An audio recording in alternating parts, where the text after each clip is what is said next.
오늘은 담장을 넘어가는 성도라는 제목으로 하나님 말씀 증거하겠습니다. 요즘 밖에서 일본에서 올림픽이 열리고 있지요. 가끔들 보십니까? 저는 여기서 텔레비전을 어떻게 하는지 몰라서 거의 못 보고 있습니다. 간혹 금메달만 몇 개인가 하고 이렇게 살펴보곤 하는데요. 들리는 소식에 따르면 축구는 안타깝게 멕시코에 졌지요. 그래서 우리 축구를 사랑하는 특히 이강택 장로님 너무 안타까워하시고, 원래 축구 하셨습니다. 선수 생활을 예전에. 그래서 시간 가리지 않고 축구 경기만 열리면 보시죠. 또 우리 모두가 안타까운 마음이 있습니다. 그래도 우리의 자존심을 살려주신 분들이 있지요. 항상 대한민국은, 저는 잘 모르겠어요. 저는 남녀 공평합니다.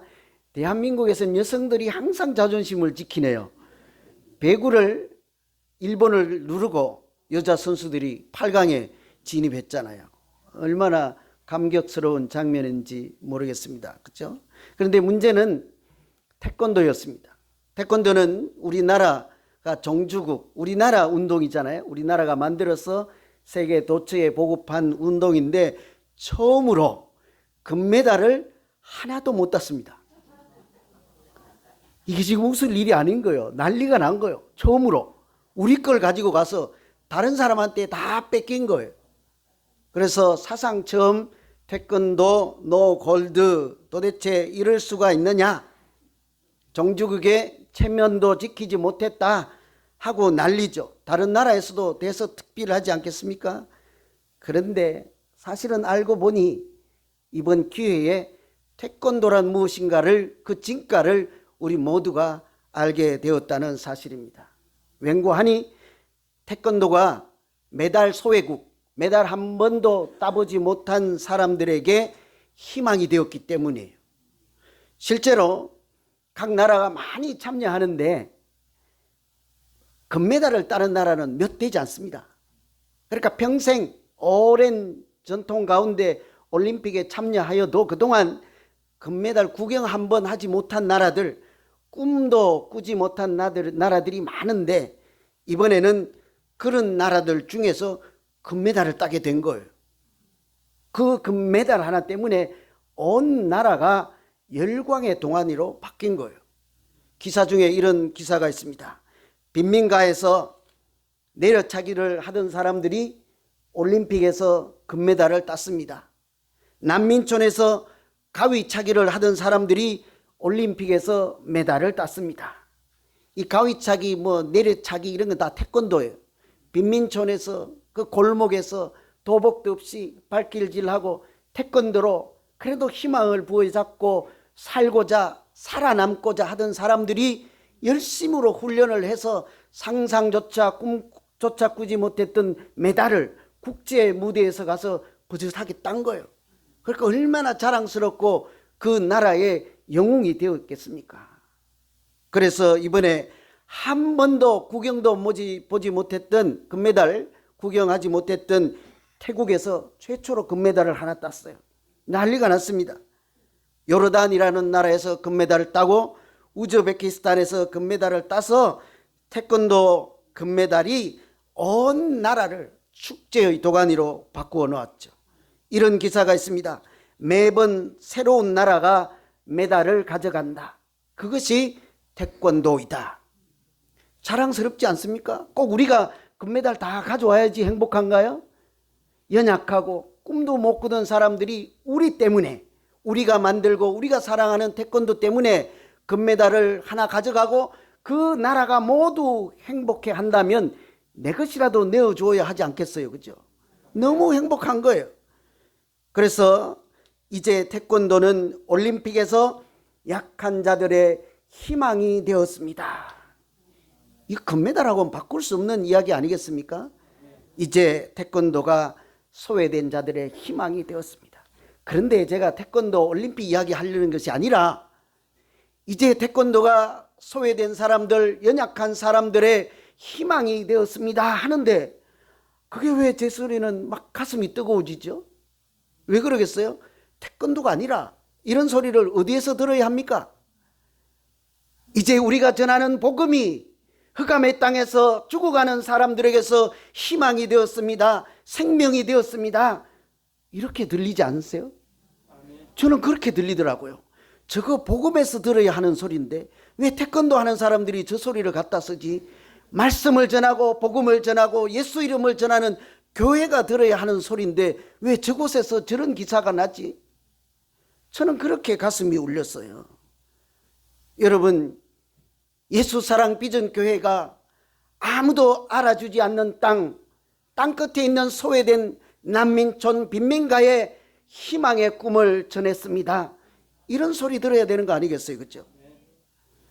저는 그래서 오늘 이 말씀을 그 태권도 금메달 이야기를 하면서 일주일 동안 묵상하는 동안 그렇다, 오늘 이 말씀이 하나님께서 새로운 곳에 또 다른 사람을 통해서 복음을 전하는 하나님 이야기, 마치 태권도 같이 꿈을 주는 이야기이구나, 말씀이구나 하는 사실을 깨닫게 되었던 것입니다. 사도 바울이 새 사람이 되어서 복음을 열심히 전할 때 왜 갑자기 베드로라고 하는 사람을 또 등장시켜서 하나님께서 복음의 무대를 바꾸실까요? 성령이 베드로나 사도 바울이나 우리를 통해서 어둠의 땅에 꿈을 주고 희망을 전한다면 하나님께서 운용하시는 특별한 하나님만의 방법이 여러분 있지 않겠습니까? 그것은 오늘 말씀에 따르면 첫 번째는 담장을 넘어가게 한다는 사실이에요. 담이라고 하는 것은 이렇게 내 안에, 우물 안에, 나 안, 또 나라 안, 이런 한계를 이야기하지 않습니까? 그런데 복음이라고 하는 것은 그 복음을 전하고 예수 이름을 전하는 범위를 자꾸 넓혀 간다는 것이죠. 그게 기본적인 복음의 성격이라서 사람 차원에서 보면요, 한 사람이 주저앉으면 하나님은 또 다른 사람을 통해서 여전히 중단 없이 복음을 전하시는 분이신 줄 믿습니다. 오늘 사도행전 처음부터 우리가 쭉 한번 되돌아보면요, 스데반 집사님께서 복음을 전하다가 돌에 맞아서 순교했잖아요. 그러면 이제 교회도 끝나고 복음도 끝이 나야 되지 않습니까? 그런데 하나님은 그 집사님의 순교로 끝나지 않고 빌립이라는 또 다른 한 사람을 보내서 이디오피아 내시에게 복음을 전하게 하셨습니다. 사도 바울이 예수 믿는 사람들을 핍박하는 그 사도 바울을 돌이켜 새 사람 만들어서 복음을 열심히 전하게 하다가 그 사람조차 죽음의 협박을 받고 고향으로 낙향하여 피신해 있었습니다. 그러니 이제 또 일할 사람이 없어진 것 아니에요. 그때도 하나님은 구경만 하지 않고 칙문만 지키지 않고 베드로라는 사람을 다시 무대 위에 올려놓고 하나님의 복음을 전하게 하신 줄 믿습니다. 이게 하나님의 방법인 거예요. 그러니 하나님은 한 사람이 막히면 또 다른 사람을 세워서라도 그 흑암의 땅에 낙심한 사람들, 죽어가는 영혼들을 살리는 하나님이십니다. 남자들이 주저하면요, 여성들을 앞장 세우시는 하나님이십니다. 남자들 잘 들어야 돼요. 우리가 남자라고 어깨에 힘만 주고 가만히 있으면요, 여성들이 일을 낸다니까요. 똑같은 비유는 아니지만 남자들이 축구에 가서 지니까 여자들이 일 내지 않았습니까? 복음에도 마찬가지인 거예요. 우리가 주의를 잘 지키지 않으면 여성들이 거룩한 사람으로 천사의 옷을 입고 하나님께 영광을 돌리는 사람 얼마든지 될 수가 있는 것입니다. 하나님의 방법이니까요. 우리가 어른이라고 애헴하고 있으면 하나님은 어린 아이들을 통해서도 복음을 땅끝까지 전하게 될 줄 믿습니다. 고린도 전서에 보면 이런 말씀이 있어요. 하나님께서 세상에 미련한 것들을 통해서 지혜 있는 자들을 부끄럽게 하시려고 세상에 악한 것들을 택해서 약한 것들을 택해서 강한 자들을 부끄럽게 하신다 그랬죠. 우리가 잘 아는 말씀이에요. 우리가 생각할 때는 하나님은 지혜로운 사람, 똑똑한 사람, 잘난 사람, 이런 사람들을 통해서 말씀을 전할 것 같은데 우리 생각과 다르다는 거예요.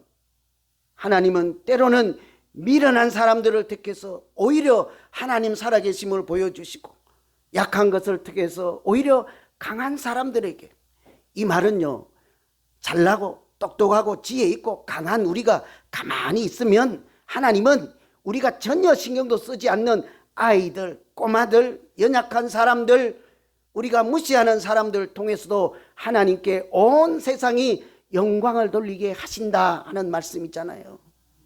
어디에 쓰실래요, 여러분? 우리가 가만히 있어서 하나님이 또 다른 사람을 찾아 우리 예수사랑 비전교회 말고 다른 교회 가서 하나님의 사람을 찾도록 우리가 구경만 하실까요? 여긴 아멘 하면 안 돼요. 내가 긴장하네. 여긴 아멘 하면 안 돼요. 그죠?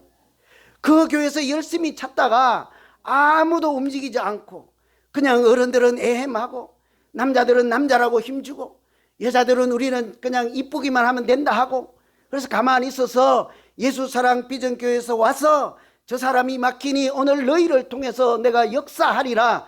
그때 내가 여기 있나이다 하고 모두 아멘으로 대답하는 우리 모두 되기를 간절히 소망합니다. 하나님은 한 사람 가만히 있으면 또 다른 사람 써요. 이번에는요, 사람이 아니라 지역을 한번 생각해 보시면 그때도 담장을 넘어가게 하십니다. 오늘 말씀은 사실은요, 제가 공부할 때는 룻의 중 욥바다 이렇게 외웠어요. 뭔 말인지 아세요? 아모 같잖아요. 룻의 중, 룻다에서 애니아라는 중풍병자를 살린 이야기 사도행전 9장 이렇게 다 외웠다고요. 욥바다는 뭐예요? 욥바에서 다비다를 살린 이야기 사도행전 9장 껍데기만 외웠다고요. 그렇게 해서 중풍병자를 살리고 죽은 자를 다시 살린 이야기만 우리가 관심이 있잖아요. 그것이 핵심인 줄 알고 지나가면 하나님께서 담장을 넘어서 이 사람을 통해서 그 사람을 넘어 저 사람을 통해도 역사하시고 예루살렘에서 복음을 전하고 사마리아에서 복음을 전하다가 이제는 욥바에도 전하고 또 룻다에도 전하는 장면의 중요성을 놓칠 수가 있다고요. 오늘 등장하는 배경이 되는 두 지역은 한 곳은 룻다이잖아요. 예루살렘에서 25마일. 근데 계속 가면 바다가 나오는데요. 예루살렘에서 바다까지 가는 중간 지점에 있는 곳이에요. 룻다. 거기서 계속 가면 바다가 나오는데 거기가 욥바예요. 예루살렘을 기준으로 보면 복음이 예루살렘에서 자꾸 바깥쪽으로 바다 쪽으로 해외로 뻗어나가는 그런 장면이지 않습니까? 그것이 오늘 본문에서는 아주 중요한 주제이기도 한 거예요. 여러분 욥바 하면 요나가 하나님의 말씀을 거스리고 순종하지 않기 위해서 도망가려고 배를 탄 곳이 어디입니까? 욥바 항구였잖아요. 그렇게 하나님은 지역적으로도 이곳에서 뿐만 아니라 저곳에 가서 복음을 전하게 하시고 우리나라 안에서만이 아니라 해외로 뻗어나가게 그래서 땅끝까지 역사하시고 복음 전하는 사람들을 발걸음에 인도하시는 담장을 넘게 하시는 하나님이신 줄로 믿습니다. 이게 복음인 거예요. 사람 담장을 넘어서 나 거기서 끝이 아니라 너로 또는 그 사람으로 또 저분으로 아이에서 어른으로 어른이 아니면 아이로 이곳이 아니면 저곳으로 예루살렘이 아니면 룻다로 욥바로 그 다음은 가이사라로 가는 거예요. 더 외국으로 그렇게 해서 다음 전도자를 찾고 다음 지역에 복음을 전할 사람들을 찾을 때 우리 모두가 아까 말씀드린 것처럼 주님 제가 여기 있나이다. 이번에는 나를 써주셔야 합니다. 이번에는 내가 쓰임 받겠습니다. 그렇게 하나님 앞에 맨 앞자리에 나가서서 주여 내가 여기 있나이다 사용하여 주시옵소서 우리 모두의 기도 되기를 소망합니다. 복음을 전한다고 하는 것은 하나님이 복음을 땅끝까지 전할 때는요 그 내용은 예수 이름을 전하게 하십니다. 다른 아무것도 아니에요. 예수님을 전하게 하는 거예요. 내 이름 가서 전하면 안 돼요. 다른 데 가서 우리 교회 목사님 잘생겼으니까 우리 교회 한번 올래 그런 교회 가면 안 돼요. 우리 교회 가도 그렇게 전도하면 그분 우리 교회 안 올 거예요. 그죠? 우리 교회는 예수님이 살아계십니다. 하나님의 은혜가 충만합니다. 우리 교회는 이 사람에게도 하나님의 은혜가 있고 이분에게도 하나님의 은혜가 있어서 우리가 한 자리에 모이기만 하면 천국 같은 교회입니다. 같이 가서 하나님 찬송합시다. 그때는 모두 여러분 따라 이 교회에 오게 되기를 간절히 소망합니다. 그렇게 돼야 되는 거예요. 그게 복음의 내용 오직 예수 이름 전하는 거예요. 오늘 말씀 보면 예수께서 너를 낫게 하시니 일어나 내 자리를 정돈하라 그래요. 잘 들어보세요. 병을 고치러 갔는데 하는 말이 예수님이 당신을 고치니 일어나 앉으세요 이런 거예요. 이제부터 내가 기도할게. 내가 10년 동안 오늘 이때를 기다리고 갈고 닦고 기도해 왔다니까 밤낮으로 말씀 배우고 주일 안 빠지고 헌금 잘하고 얼마나 열심히 했는데 오늘 이때 하나님이 나를 쓰실 거야. 맞는 말씀이에요. 그런데 결론은 그것이 아닙니다. 결론은 이제 내가 기도하는 예수님이 너를 고칠 것이니 너는 일어나 앉아라. 베드로는요, 내가 기도할게 이런 말 하지 않아요. 내가 기도했더니라고도 하지 않습니다. 오직 예수님께서 하셨습니다. 예수님이 고치실 것입니다. 복음은 이와 같이 오직 예수 이름을 전하는 것이기 때문이죠. 다비다에 가서는 죽은 사람을 살리는 이야기이지 않습니까? 그때도 베드로가 가서 기도를 하죠. 죽었던 다비다가 벌떡 일어나서 앉아 있는 거예요. 아마 베드로도 놀랬을 거예요. 내가 기도하는데 죽었던 사람까지 살아났을까 싶어서 자기도 놀래서 사람들을 불러 급히 일로 와들 보십시오 했더니 사람들이 몰려왔습니다. 그랬더니 그 사람들이 뭐라고 하던가요? 잘 상상이 안 가면요, 제가 어디 불치병 환자에 가서 우리 같이 갔어요. 근사님 몇 분하고 기도를 했더니 그 병이 완전히 사라지고 걷지 못하던 사람이 벌떡 일어났어요. 여러분 뭐라고 하실래요? 목사님 짱 그러지 않겠어요? 우리 목사님 역시야 그럴 거 아니에요. 목사님 뭐라고 했어요? 이따 나도 가르쳐 주세요. 다른 집에 가서 나도 따라하게. 그러지 않겠어요? 그런데 다비다를 살려놓고 베드로도 놀라고 사람들 다 와보시오 하니까 온 사람들이 뭐라고 하니 온 요파 사람들이 알고 많은 사람들이 예수를 믿더라. 베드로를 믿더라고 하지 않습니다. 베드로 대단하다 그런 얘기도 아니고 베드로 감사합니다 그런 얘기도 하지 않습니다. 참 대단하십니다. 잘났습니다. 훌륭하십니다. 이제부터 우리 목사님이 좀 되어주세요 그런 이야기도 하지 않습니다. 많은 사람들이 오직 예수를 믿더라. 우리가 믿음 생활하고 이렇게 모여서 함께 공동체로 신앙생활하는 것도 또 복음을 전하고 친구들에게 우리 교회 오라고 하는 것은 다 오직 한 가지 예수 이름을 전하기 위함인 줄 믿습니다. 여러분 우리 교회 왜 다니십니까? 친구하려고? 재미있으려고? 오직 예수 이름 다른 사람에게 전하고 그 전함을 받은 사람과 내가 하나님께 영광을 돌리며 예수님 따라가는 길로 행복한 신앙생활 하기 위함 아니겠습니까? 그렇죠? 그래서 복음은 오직 예수 이름 전하는 것, 예수 따라가게 하는 것, 예수 바라보며 같이 살아가는 것인 줄 믿습니다. 다른 한 가지 세 번째 우리가 생각해 볼 것은 성령이 우리가 복음을 전하는 현장에서는요, 만나는 사람이 다르게 해요. 머무르는 장소가 다르게 하십니다. 43절에 보면요, 베드로가 요빠에 여러 날 있어 시몬이라 하는 무두장이 집에서 머무니라. 여러분 그냥 읽으면 이 말씀은 아무 내용 아니에요. 베드로가 요빠에 여러 날 있어 무두장이 집에 머무느니라. 뭔 말씀을 여기서 우리가 들어야 할까요? 그런데 사실은 조금만 신경 쓰면요, 이 말씀은 기적 같은 이야기예요. 베드로는 도저히 무두장이 집에 그 집에 머물 수가 없거든요. 왠고하면 무두장이는 가죽 세공업 하는 사람이라고 할까요? 가죽을 다루는 사람이에요. 짐승의 가죽을 다뤄서 가방도 만들고 옷도 만들고 그러자면 여러분 가죽이 어디서 나옵니까? 그 짐승을 잡아야 나오는 것 아니에요? 죽여야 나오는 거예요. 죽은 짐승의 시체도 만져야 합니다. 죽은 시체가 흘린 피도 닦아야 합니다. 얼마나 험하겠어요 그 일이. 그래서 예전에 유대인들은 시체를 만지고 죽은 것을 만지고 가죽을 다루는 이런 사람들을 부정한 사람이라 하여 사람 취급도 하지 않았습니다. 하나님의 백성이라고 취급조차 하지 않았던 그런 사람의 집에 유대인이 정통 예수 그리스도를 따라갔던 사도가 그 집에 가서 머물렀더라. 기적 같은 이야기죠. 나는 저 사람하고 놀지 않을 거야. 근처도 가지 않을 거야. 저 사람은 부정한 사람이니까 내 신앙에 도움이 안 되는 사람이야 하고 멀리 배척해야만 하는 그런 사람 집에 가서 베드로가 머물렀다 하는 것이죠. 그냥 지나갈 말씀이 아닌 것입니다. 베드로는 하나님의 구원이 누구에게나 열려 있음을 깨닫고 마치 예수님처럼 하기 시작한 거예요. 예수님은 아무도 만나주지 않는 사람만 골라서 찾아다녔습니다.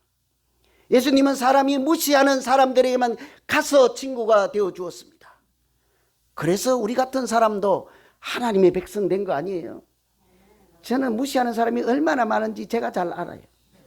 여러분들 저를 얼마나 무시합니까? 다 알아요. 제가 여러분 마음도 알고 눈빛도 하고 다 알아요. 보이지만 않으면 험담하고, 지난주엔 설교가 괜찮은데 오늘은 별로야, 내일은 좀 괜찮아질까, 나는 지금까지 다니면서 밥 한 번 얻어먹지 않았는데 너는 밥을 맨날 얻어먹었다면서 나는 다른 교회 갈 거야 하고 맨날 그래요. 그죠? 괜찮아요.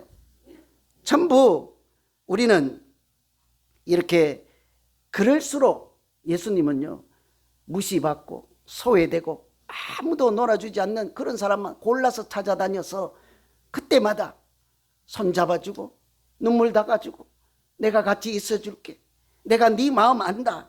예수님은 그렇게 연약한 자들 친구 되어주신 우리의 영원한 친구 하나님의 아들이신 줄 믿습니다. 이 베드로가 예수님처럼 된 거예요.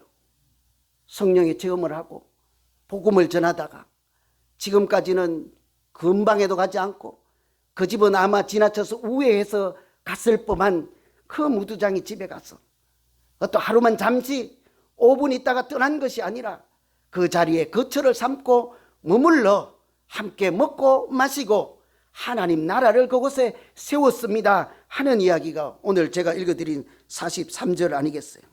지금까지는 가족만 위해서 기도했습니다. 지금까지는 자기만 위해서 기도했습니다. 지금까지는 유대인들의 하나님이신 줄만 알았습니다. 그런데 성령 하나님께서 베드로에게 긍휼의 마음을 주시고 새로운 생각을 주시고 믿음의 벽을 허물고 복음의 담장을 넘어가게 하시니 베드로는 어느새 아무도 가지 않는 그 무두장이 집에 가서 예수님 같은 사람이 되어 있었습니다. 하나님의 역사이지 않겠어요? 한 가지 이야기 해드리고 마치겠습니다. 여러분이 다 아는 말씀이죠. 하버드 대학교 교수였던 헨리 나우에는 여러분이 한 번쯤은 다 들어보았을 것입니다.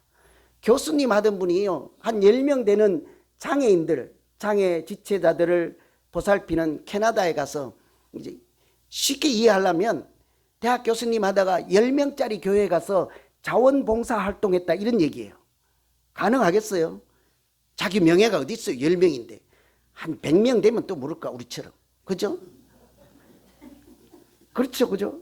근데 교수님 하다가 10명, 그것도 몸이 성하지 않는 장애인들 섬긴다고 간 거예요. 그러니까 사람들이 제정신 아니다 그렇게 하지 않겠습니까? 그런데 그곳에서 이 교수님은 자기 믿음의 담장을 겨우 넘어갈 수가 있는 거예요. 자기 편견을 깰 수가 있었습니다. 그래서 진정한 성자로 자기를 다시 태어나게 한 곳은 그 하버드 대학교가 아니라 10명 믿음의 공동체였다라고 말하죠. 사연을 듣고 보니요, 이 사람이 그곳에 그들에게, 장애인에게 친구가 되어주겠다 하고 갔잖아요. 근데 시간이 지나고 보니까 그 교수님이 그들에게 친구 되어준 것이 아니라 그 장애인들이 자기에게 친구가 되어주신다 하는 것을 나중에 알게 된 거예요. 때로는 그 사람들이 믿음의 스승이 되었습니다.